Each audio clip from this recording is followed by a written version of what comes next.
opening the door, little by little, and he not even to dream of my secret deeds or thoughts.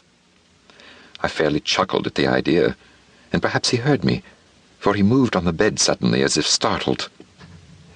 Now, you may think I drew back, but no. His room was as black as pitch, with the thick darkness, for the shutters were close fastened through fear of robbers, and so I knew that he could not see the opening of the door, and I kept pushing it on steadily, steadily. I had my head in, and was about to open the lantern, when my thumb slipped upon the tin fastening, and the old man sprang up in the bed, crying out, "Who's there?" I kept quite still and said nothing. For a whole hour I did not move a muscle, and in the meantime I did not hear him lie down. He was still sitting up in the bed listening, just as I have done, night after night, hearkening to the death watches in the wall. Presently I heard a slight groan. I knew it was the groan of mortal terror. It was not a groan of pain or of grief. Oh, no!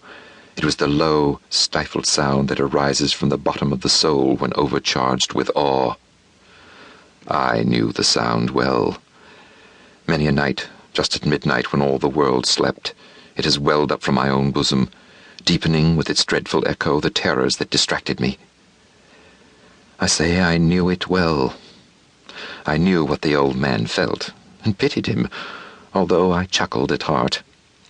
I knew that he'd been lying awake ever since the first slight noise when he had turned in the bed. His fears had been ever since growing upon him. He had been trying to fancy them causeless, but could not. He had been saying to himself, "It is nothing but the wind in the chimney. It is only a mouse crossing the floor," or "It is merely a cricket which has made a single chirp." Yes, he has been trying to comfort himself with all these suppositions, but he had found all in vain. All in vain, because death, in approaching him, had stalked with his black shadow before him and enveloped the victim. And it was the mournful influence of the unperceived shadow that caused him to feel, although he neither saw nor heard, to feel the presence of my head within the room. When I had waited a long time, very patiently, without hearing him lie down, I resolved to open a very, very little crevice in the lantern. So I opened it, you cannot imagine how stealthily, until at length a single dim ray, like the thread of a spider, shot from out the crevice and fell upon the vulture eye. It was open, wide, wide open, and I grew furious as I gazed upon it. I saw it with perfect distinctness, all a dull blue with a hideous veil over it that chilled the very marrow in my bones.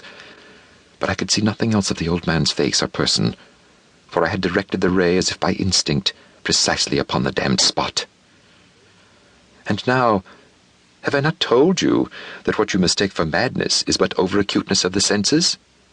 Now, I say, there came to my ears a low, dull, quick sound, such as a watch makes when enveloped in cotton.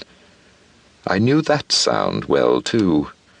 It was the beating of the old man's heart.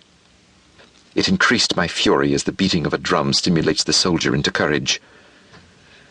But even yet I refrained and kept still. I scarcely breathed.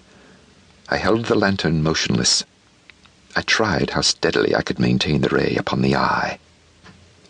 Meantime, the hellish tattoo of the heart increased.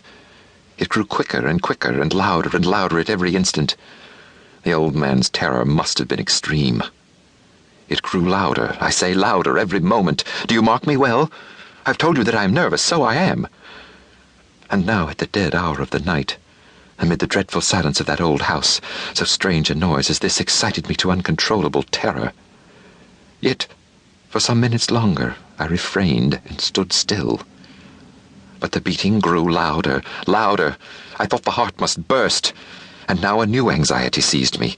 The sound would be heard by a neighbor. The old man's hour had come. With a loud yell, I threw open the lantern and leaped into the room. He shrieked once, only once. In an instant I dragged him to the floor and pulled the heavy bed over him.